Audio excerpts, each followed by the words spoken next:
सत्ता में। अब बात करते हैं चढ़ावा चोरी की, जिसकी चिंगारियां अब दूसरे मंदिरों में भी भड़क रही हैं। सत्ता में आज देश के 3 बड़े मंदिर में चढ़ावा चोरी वाली कहानी को डिकोड करेंगे। आपको बताएंगे कैसे 3 मंदिर वित्तीय अनियमितता वाले आरोपों के घेरे में आ चुके हैं। पहला नाम अयोध्या राम मंदिर का है, जहां से रोज नए अपडेट सामने आ रहे हैं। अभियुक्तों से पूछताछ में नए खुलासे हो रहे हैं। अब फर्जी रसीद से चंदा वसूली वाली जानकारी सामने आई है। पुलिस ने कई चौंकाने वाले दावे किए हैं, इसके बारे में आपको बताएंगे। दूसरा नाम उत्तराखंड स्थित बद्रीनाथ धाम मंदिर का है, जहां दान में हेराफेरी का मामला अब बढ़ता जा रहा है। जांच का दायरा बढ़ रहा है। एक कर्मचारी के खिलाफ एफआईआर भी दर्ज हो चुकी है। तीसरा नाम है मध्य प्रदेश के मालवा जिले में स्थित मां बगलामुखी मंदिर का। यहां भी चढ़ावे को लेकर विवाद है। कलेश इतना बड़ा हो चुका है कि जांच समिति गठित की गई है। पहले बात करते हैं अयोध्या राम मंदिर की, जहां पुलिस की जांच तेज हो गई है। 3 अभियुक्त लवकुश मिश्रा, अनुकल्प मिश्रा और करुणेश पांडे को पुलिस ने 40 घंटे की रिमांड पर लिया है। पूछताछ के दौरान पुलिस को श्रीराम जन्मभूमि तीर्थ क्षेत्र की पुरानी फर्जी रसीद बुक मिली है। ये रसीद हूबहू असली रसीद की तरह दिखती है। इस पर श्रीराम जन्मभूमि तीर्थ क्षेत्र का लोगो बना है। सोचिए कैसे फर्जी रसीद के जरिए श्रद्धालुओं को लूटा जाता था। चढ़ावा चोरी पर अयोध्या पुलिस की ओर से फर्जी रसीद वाली जानकारी दी गई है। पूछताछ में अभियुक्तों ने फर्जी रसीद वाले राज बताए हैं। उन्होंने कबूला है कि राम मंदिर के नाम पर फर्जी रसीद बनाई गई थी। फर्जी चंदे की रसीद बुक भी बरामद की गई है। फर्जी रसीद काटकर चंदा देने वालों से पैसे लिए जाते थे। रिसीविंग के तौर पर फर्जी रसीद दे दी जाती थी। ऐसा इसलिए किया जा रहा था ताकि किसी को भी चढ़ावा चोरी का शक ना हो।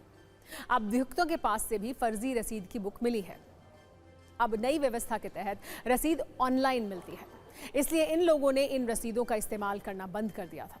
पुलिस आज तीनों अभियुक्तों को लेकर अयोध्या के 14 कोसी परिक्रमा मार्ग के जौरा क्षेत्र पहुंची थी। सूत्रों के अनुसार पुलिस को शक यह है कि चोरी किए गए नोटों की गिनती और बंटवारा यहीं किया जाता था। राम मंदिर में चढ़ावा चोरी के आरोपों के बीच ट्रस्ट ने पिछले वित्तीय वर्ष का हिसाब किताब रखा है। यह बताया गया है कि इस दौरान कितनी आमदनी हुई, कितना खर्चा हुआ। यह बताया गया है कि ट्रस्ट को 1 अप्रैल 2025 से 31 मार्च 2026 के बीच चढ़ावे में 98.24 करोड़ रुपए की आय हुई। ब्याज से 151.80 करोड़ रुपए की आमदनी हुई। कुल आमदनी लगभग 250 करोड़ रुपए की हुई। खर्च का ब्यौरा भी जानिए। मंदिर निर्माण पर 375.40 करोड़ रुपए खर्च किए गए। जमीन खरीद पर 21 करोड़ 52 लाख रुपए खर्च हुए। वहीं मंदिर से जुड़े आयोजनों और रखरखाव पर भी 91.76 करोड़ रुपए खर्च किए गए। अब एसआईटी इसकी जांच करेगी। कुल खर्च 514.50 करोड़ रुपए से अधिक रहा है। ये जानकारी सामने आई है कि सोमवार को हुई ट्रस्ट की बैठक में भारी भरकम फंड वाली जानकारी भी दी गई है। 31 मार्च 2026 तक ट्रस्ट के पास अनऑडिटेड आंकड़ों के अनुसार 1876.30 करोड़ रुपए का फंड उपलब्ध है। ये राशि विभिन्न बैंकों के खातों और फिक्स्ड डिपॉजिट में जमा है।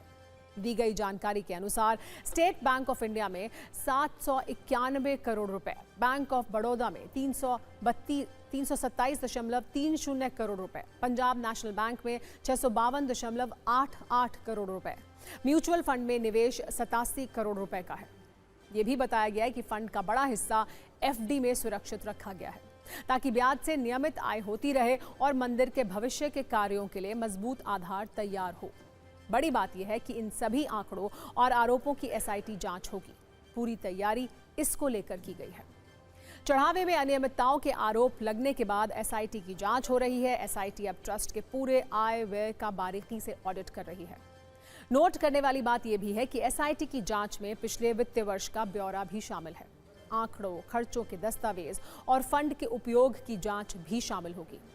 वहीं सवालों और जांच के बीच आरोपों का सिलसिला भी जारी है। वकील और निर्मोही अखाड़े के काउंसलर तरुण लाल वर्मा ने TV9 से बातचीत में अनिल मिश्रा पर कई गंभीर आरोप लगाए हैं। किस तरीके से लैंड डील में जो है गड़बड़ी की बात सामने आ रही है और उसमें अनिल मिश्रा का क्या इन्वॉल्वमेंट है? जो एक डील हुई थी, जो बाग बजेसी क्षेत्र में हुई थी, वो 18 मार्च 2021 को हुई थी। उस डील में सुल्तान अंसारी साहब जब परचेज कर रहे थे हरीश पाठक से, एक बात तो ये थी कि हरीश पाठक जी उस टाइम वांटेड थे, पुलिस उनको खोज रही थी। और हैरानी की बात है कि डीएम साहब उन्हीं के साथ बैठ के सुल्तान अंसारी की उस डीड को एग्जीक्यूट करवा रहे थे, जिसमें कि विटनेस ट्रस्ट के जो मेंबर अनिल कुमार मिश्रा थे वो थे। और जस्ट उसी के थोड़ी देर बाद ट्रस्ट चेट को भी बनामा होता है, ये लोग करते हैं, और उसमें भी विटनेस अनिल मिश्रा जी होते हैं। मेरा कहना है कि कानून की नज़र में ये बात कॉन्फ्लिक्ट ऑफ राइट है।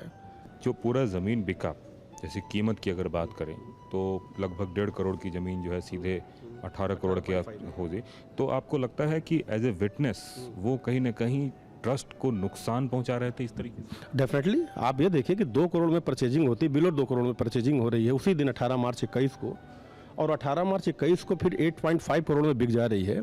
तो आपको नहीं लगता कि 16 करोड़ का हो, जो कि विटनेस दोनों में एक आदमी है, तो जाहिर तौर कॉन्फ्लिक्ट ऑफ राइट है।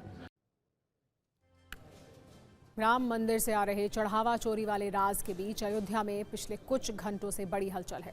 एक के बाद एक मुलाकात और मीटिंग का दौर जारी है। सवाल यही है कि आखिर हो क्या रहा है। राम मंदिर ट्रस्ट के पूर्व महासचिव चंपत राय से कोषाध्यक्ष गोविंद देव की मुलाकात हुई है। तीर्थ क्षेत्र भवन में कमरा नंबर 108 में बातचीत हुई थी। चंपत राय इसी कमरे में रहते हैं। चंपत राय का इस्तीफा स्वीकार होने के बाद ये पहली मुलाकात थी। सूत्रों की माने तो चंपत राय कई बातों से नाराज भी हैं। उन्हें मनाने समझाने का प्रयास हो रहा है। चंपत राय से ट्रस्ट के अंतरिम महासचिव कृष्ण मोहन भी मिले। बताया जा रहा है कि कृष्ण मोहन से एसआईटी को दिए बयान की चर्चा हुई। अयोध्या में मुलाकात वाली हलचल के बीच कैसे राजनीति इस मुद्दे पर हो रही है वो भी देखिए।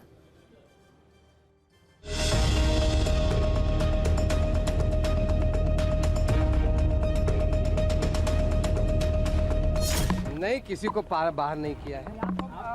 नहीं, गलत है, गलत संदेश है।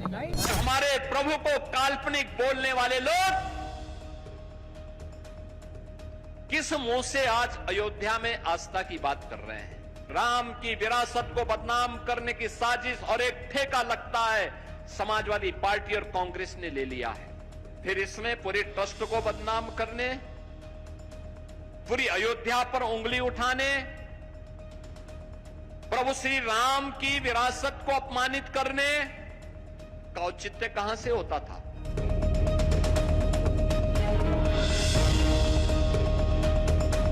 मुख्यमंत्री जी ने साफ तौर पर कहा है कि दूध का दूध और पानी का पानी होगा, और ट्रस्ट ने भी कहा है कि कोई भी जब बड़ा से बड़ा आदमी होगा, जवाबदेह होगा, तो उसके खिलाफ कार्रवाई करेंगे। धर्म और राजनीति एक साथ नहीं चल सकती।